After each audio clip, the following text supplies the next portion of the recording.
Okay, what's up? Welcome back to Recession Van Life. Hey, I wanted to do a quick test here. This is about a little under 20 degrees. It's colder this morning, but I kind of wanted to do the test to see what these diesel heaters could really do in ultra cold conditions. So I'm gonna have to do one shot. So here comes the shakiness a little bit, but let's go in and see what we see here. Yeah. Close that. We'll come in here. Sorry. Whew. Now compared to that 20, it's really warm. And we'll try to put this up and give you some sense of how loud it is. Put the tripod out. Yeah, like I said, I had to do this in one shot. We have this. Grab my chair here and grab a seat. Have this other thermometer here, and you can see it fairly well. So it's really weird. The Celsius is here and Fahrenheit is here. And you can see, 0 Celsius is the same as 32 Fahrenheit. And so I drew the red line across. So then 40, 50, 60, it's a little under 70 degrees in here. So pretty warm, not that loud. And we just wanted to see what we could do with basically this insulation job that we did. We put about 2 inches of open cell foam insulation on the roof, have a 1/2 inch on the floor, we have 1/2 inch on the walls. And I've been trying to figure out what to do with this space here, because I really realized that it's gonna be a problem if you have roll-up doors. How are you gonna close this gap off? And I used to just put a piece of styrofoam in the spots. And then I had this great idea to do something that kind of was on a hinge and would flip down, and it would be on these wheels. And I did that, and it works great over here, but I didn't want to. You need something like a nailer, or you can see this little piece where the hinge has to fit into. And if you were to really draw that across, that bottom of that nailer would be here.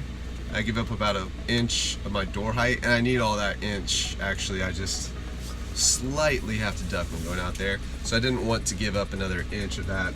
What that means is for this section, you have just a removable piece, right? Because you do need that door to be able to pass through here. The dream was always to have this on a hinge with some wheels, and so it would catch the wheel basically, and I wouldn't have to mess with it. And I mean, I know it's not like that sexy, but I'm just taking a little grocery store bag and just filling the gaps. And it's not perfect. You could put it, you could also put it down in here. But generally, the idea is, you're also gonna have other gaps. I have like this gap, especially with this door. So sealing all the gaps 100%, like in the back, and then having a decent gap here, you're kind of always just left with the best, kind of good enough, I don't know what to say. Really the idea here is, you're not going to be insulating it like a house. You know that you're not going to be able to deal with every crack either, as good as your house. And so the idea is really to have an oversized heater, right? And actually at this point, I'm pretty warm. It's 68, so it's way too hot for a coat this heavy. If you were to sit right in front of that, and that heater is coming out like right below me, yeah, it's gonna be very warm. The downside is it did take probably over an hour to get it from like 10 degrees outside to what it is now, like 70 degrees in here. And that was without any additional electric heaters or anything. I really wanted to see what could these diesel heaters do on their own. And this is the one that we're running here. It's the 5 kilowatt. So these are advertised a lot. We've talked about them before. I'm really happy with it. It runs off 12 volt battery, and so again, the trick is always, do you have enough solar input to pull all this stuff off?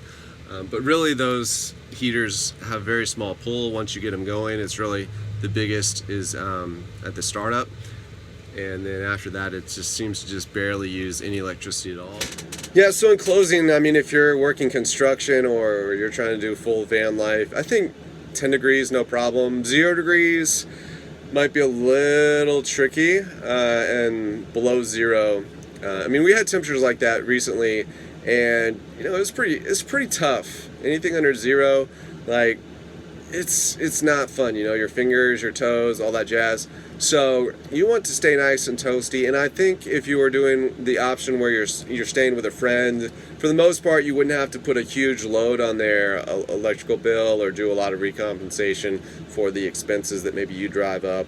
Really, those heaters could do most of the heavy lifting, and then under zero would probably need some like grid electricity if you ran into some clouds or something. Again, I've kind of upped my number as far as the amount of minimum solar that you need, up to 600 watts. So I will be doing a video that shows a little bit how to get some discounted parts and prices and some discounted equipment, I guess, because for me, I've realized, if you want to run a heater, you're going to need 600 watts basically.